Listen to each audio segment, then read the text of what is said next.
Hi everybody, I am Thomas from Virginia Outdoors Unlimited, and today we're going to be covering 8 tips that I think can help you bag more birds as a dove hunter. These aren't going to be anything super complicated, it's just going to be 8 of the main things that I've noticed over my years of dove hunting that I think are easy for you guys to replicate in the field to help increase your chances of success. The tips I have are going to cover a wide array of different things pertaining to dove hunting, such as picking the best spot, shooting, recovering your birds, and decoy strategy.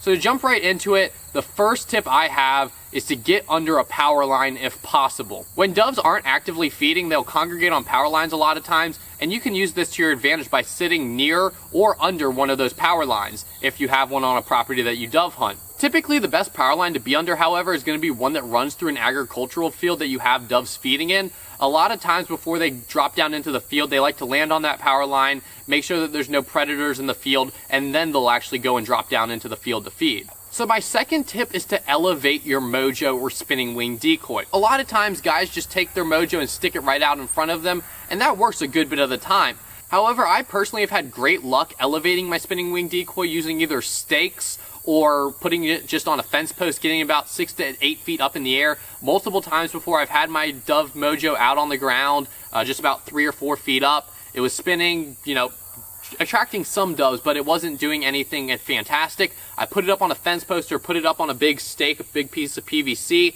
and just like that, the doves just started flocking to it. So for some reason, if you get that mojo or spinning wing decoy up higher, the doves just seem to come to it a lot more. I guess it might be because they see it more. I don't exactly know what it is. I just know that it works. So my third tip is to pick the corner spot in your dove field.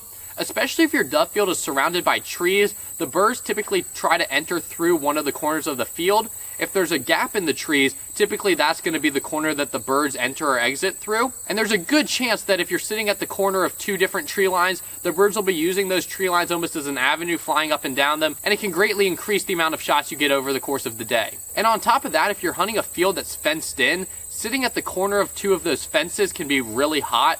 For some reason, the birds like to fly those fences up and down. I know 2 years ago on opening day, I sat right at the corner of a junction of 2 fences, and the birds just seemed to draw right into that corner. They wanted to really land right at the corner of those 2 fences, so you can put out your mojo right in front of you, put it out on top of a fence post, and it seems that the birds just draw to those types of areas. And my 4th tip is to actually call the doves with your mouth. A lot of people don't know or actually believe that you can call doves with your mouth, but it's actually very easy. It's a simple 5-note call. I'll demonstrate it very quickly.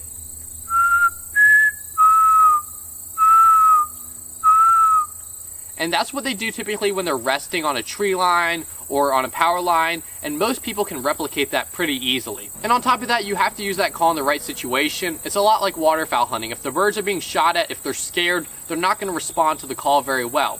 However, if you see birds flying calmly along and you call at them once or twice, typically they will give you some sort of look. It's not always, but I have had success before calling at them, especially if you have some sort of decoy out. If you're sitting under a tree or on a power line with a decoy and they hear you calling and they see that decoy, typically they'll come right on over and see, who's saying hello. So my 5th tip is to mark your birds. I'm sure you know this if you've dove hunted before, but doves are one of the hardest birds to find if you shoot them and drop them into tall cover. They can be really tough to find. They just seem to blend in very well, and if you don't have a great mark on them, you'll lose them a lot of the time. So if you drop any dove, but especially one into tall cover, what you need to do is make a mark with your hand as soon as that bird drops. So let's say this dove's coming along, boom, I shoot it, it falls into some tall cover.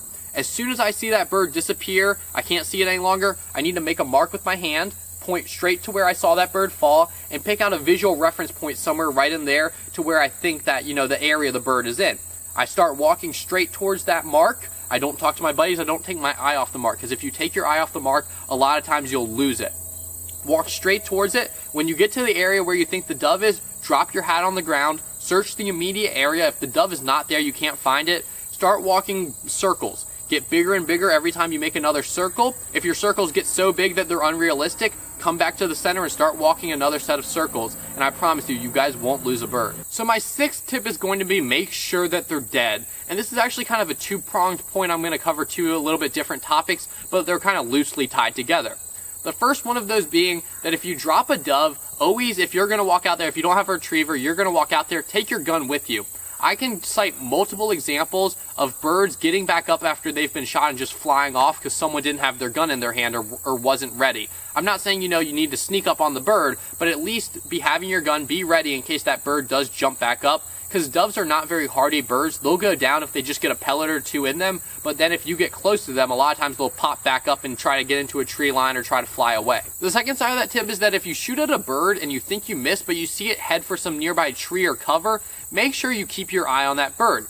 Because multiple times before, what I've had happen is you shoot a bird, you think you missed it, but you actually hit it with a pellet or two in the chest cavity, maybe in the lungs probably, and the bird takes about 30 to 60 seconds to die. So it'll fly away, you think you missed, it goes and lands in a tree or on a fence post or something, and if you keep your eye on that bird, a lot of times it'll just drop dead in about 60 seconds. So my advice is if you think you missed a bird, but maybe you see feathers fly or the bird goes and lands nearby, follow that bird, see where it goes, and a lot of times you'll end up recovering a dead dove. My seventh tip is to use an open constriction choke tube. I think a lot of people don't do this simply because they're stubborn. While dove hunting, I would recommend shooting an improved cylinder choke tube. There was actually a study done in Texas not too long ago that found that the majority of people who were shooting an improved cylinder were shooting more birds and less shells than their counterparts who were shooting tighter constriction chokes.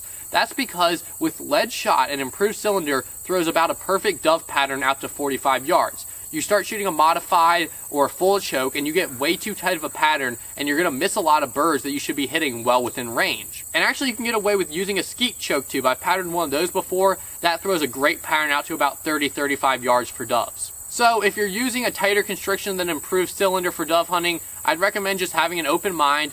Put it in an improved cylinder, try it out one day in the dove field. If you don't like it, go back to your tight constriction, but I'd just recommend at least giving it a shot and seeing if it does help you hit more birds. So my eighth tip is to chase the crossing shot.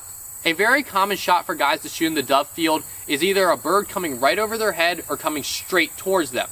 For me, and I know other people, that creates some sort of shooting mental block. If you're not able to see the bird, you have trouble shooting effectively. So what my recommendation is, a lot of times you're taking that shot because you're right under the bird's flight line or you're right where they want to land.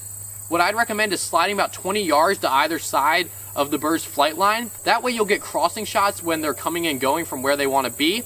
They'll still be well in range, about 20 yards, but that way you're not shooting birds that are flying right down your gun barrel. You're shooting a crossing shot where your lead will be pretty orthodox. You can see the bird, you can get out in front of it.